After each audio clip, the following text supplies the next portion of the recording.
Edustaja Immonen.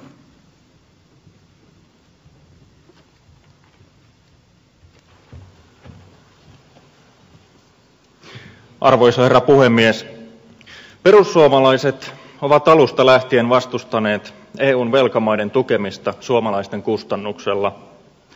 Rahan lapioiminen velkamaille on erittäin kallista ja vastuutonta toimintaa. Nämä kyseiset valtiot ovat yhteisen rahaliiton suojissa rikkoneet kasvu- ja vakaussopimuksen velkarajoja, ja nyt siitä koituvat kustannukset on hallituksen toimesta kaadettu rehellisten suomalaisten maksettavaksi. Suomi ei saa toimia koko maailman sosiaalitoimistona. Tukipaketit ovat EUn omien sopimusten vastaisia. Niillä on rikottu perussopimuksen no bailout-kieltoa. Lisäksi Euroopan keskuspankki on ryhtynyt rahoittamaan kriisimaita omasta pussistaan, joka on myös hyvin kyseenalaista. EU:ssa on rikottu sääntöjä ennätysvauhdilla. Oikea tapa toimia olisi leikata kriisimaiden velkoja, ja jatkorahoitus tulisi järjestää IMF:n kautta ilman välikäsiä.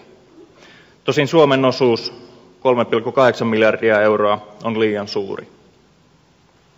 EKP:n toimenpiteistä aiheutuvat riskit mukaan lukien Suomen kokonaisvastuiden on arvioitu olevan jopa 35 miljardia euroa. Vastuut voivat pahimmassa tapauksessa vielä kaksinkertaistua tästä, mikäli pahimmat kriisimaat kaatuvat.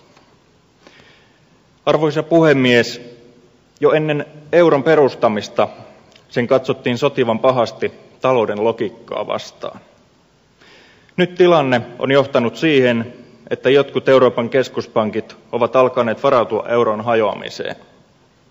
Nähtäväksi jää, kuinka Suomen hallitus onnistuu tämän asian hoitamaan. Henkilökohtaisesti en pitäisi euron hajoamista kriisinä, sillä onhan oma valuutta kuitenkin yksi itsenäisen kansallisvaltion tunnuksista.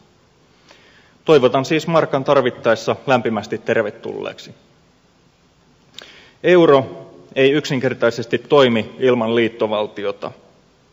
Nyt EU-elitin suunnitelmissa oleva keskitetty finanssipolitiikka tekisi EUsta liittovaltion ja Suomesta tämän liittovaltion osavaltion. Tämän jälkeen myös talouspolitiikkaa koskevat päätökset tehtäisiin Brysselissä ja Suomi toimisi ainoastaan kumileimasimen asemassa. EU koostuu erilaisista kulttuureista, joten en usko, että siitä olisi toimivaksi liittovaltioksi. Euromaiden väliset suuret erot korruption, hallinnon tehokkuuden ja lakien noudattamisen suhteen olisivat ongelma. Lisäksi suomalaiset ovat pieni vähemmistö Euroopan ja maailman mittakaavassa. Meitä suomalaisia yhdistää yhteinen kulttuuri, perintö, kieli ja mieli. Tätä rikkautta on syytä suojella ja vaalia.